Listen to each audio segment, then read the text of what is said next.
What's up guys and welcome. You are watching Fazi Fitness.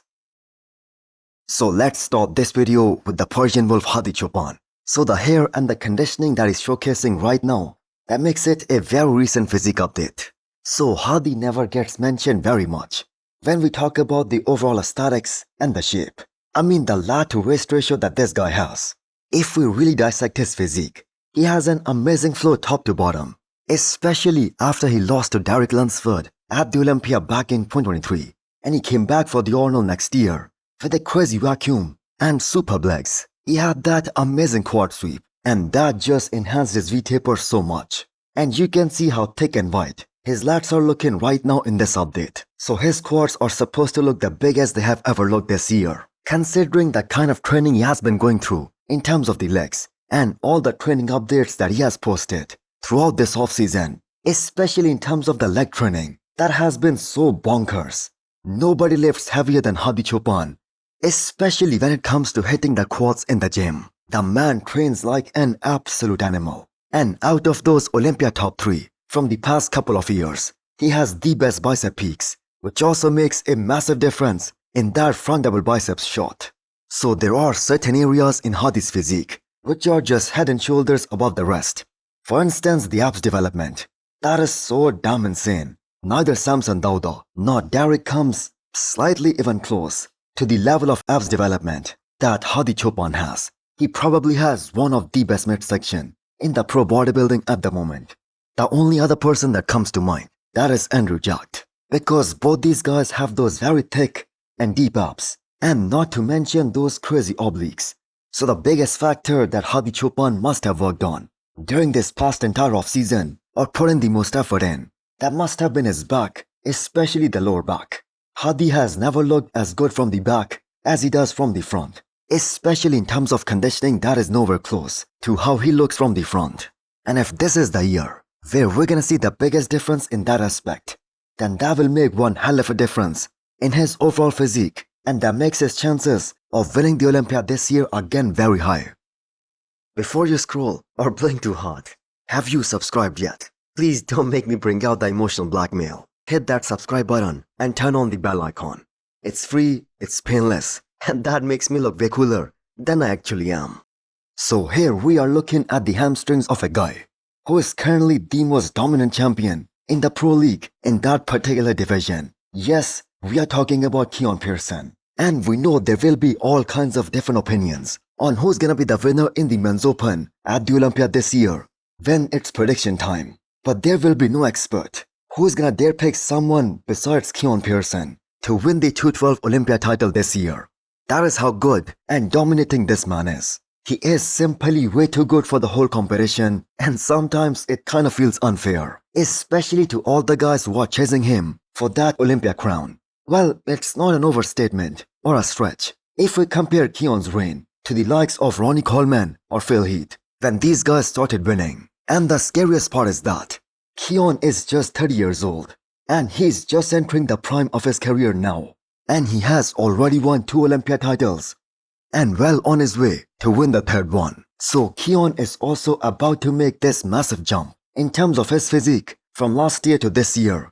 Based on the guest posing that we saw a couple of weeks back, he's bigger, rounder, and also in a way better condition than last year.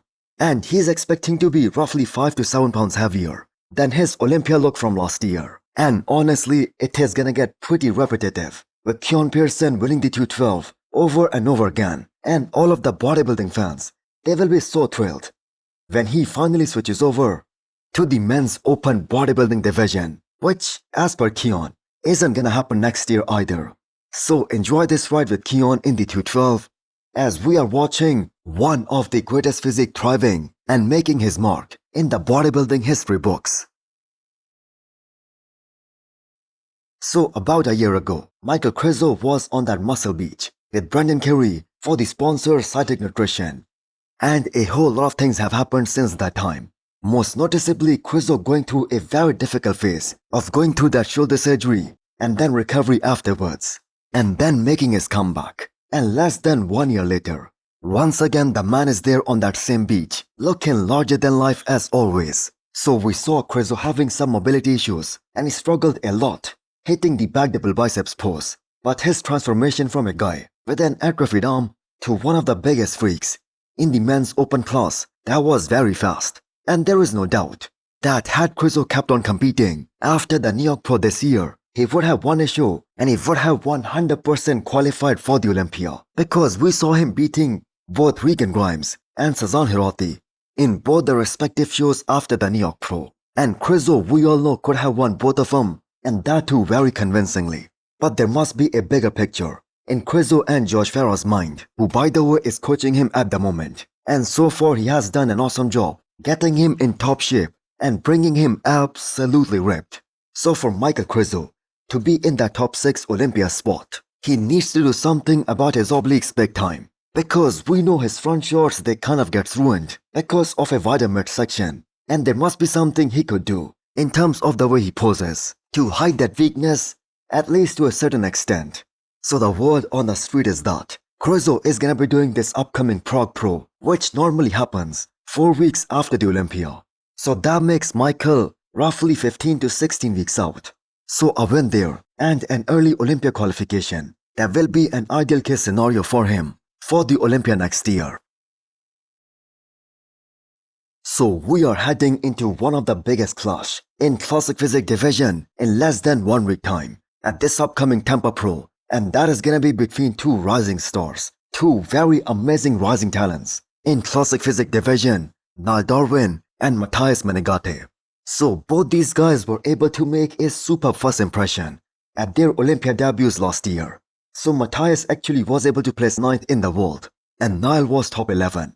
But Niall has made tons of improvements since the Olympia last year, or since his last show, where he competed against Ramon Dino and Levenho Pro. In fact, both these guys haven't done any show since October last year. So this is gonna be a very interesting battle. Now I personally think that Niall has made more improvements during this time span, based on the physique updates that we have seen from him. But that being said, Matias on the other hand, he has posted very little, but his 1 week out update, that does reflect him having better chest, and that is the only weakness that we saw from him at the Olympia stage last year.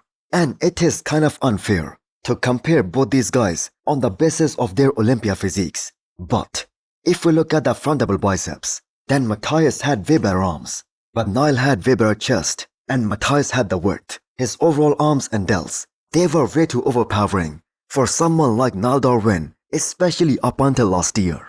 Specifically if we take a look at that front lat spread shot. And although both these guys have amazing quad sweep, but Matias had more quality because of the feathers and the detail that he had. So these 2 guys were among the very few about whom many predicted that they are gonna be the first call out guys at the Olympia stage in the future in Classic, along with Justin Badurino. So Tampa Pro is gonna be a phenomenal show in every major division. So Alfred Churia makes the announcement regarding his comeback to the stage with his most recent physique update. And he also told the backstory on why he decided to part ways with professional bodybuilding for the entirety of 2024. It wasn't because he was adding more size or putting on more muscle. He just wanted a break from everything that the elite bodybuilding requires. So him dropping down to 211 pounds during this time span, that suggests that he was probably off everything. The gear, the PDs, and he also wasn't eating 5 to 6 meals a day, which most of the IBB pros do. And now that he's back in the game, it's still pretty clear that he's in the process of rebuilding. So next year is gonna be the one when Alfred makes his official comeback under the guidance of the same coach who allowed him to achieve some mind-blowing kind of condition at Japan Pro back in 2023, a show where he placed runner-up, a show which he could have won. So he grew his family during this time span. And I am very sure that this phase also would have allowed him to heal, to recover, and properly detox his system from the years of stress that comes with being a professional bodybuilder, from years and years of taking the PDs and the gear.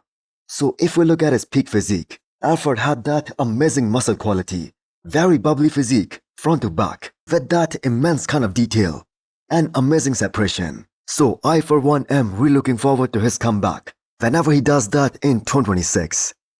So hit the thumbs up button if you liked the video and smash the subscribe button if you wanna come back for more. Thanks for watching.